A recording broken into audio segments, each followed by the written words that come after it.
What are some unwritten social rules everyone should know? 1. Sometimes the best time to call others is text them. 2. If someone says "wow, that's crazy" 3 times, it's probably time to wrap up your story. 3. Don't abandon your friend at a party where they hardly know anyone. 4. Don't fake that you're interested in someone. Faux interest is worse than none. 5.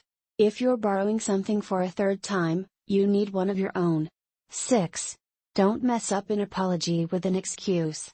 "I'm sorry but," only taints the sincerity of the apology you were attempting to give. 7. Sending the right rejection texts is a much better option than ghosting when online dating.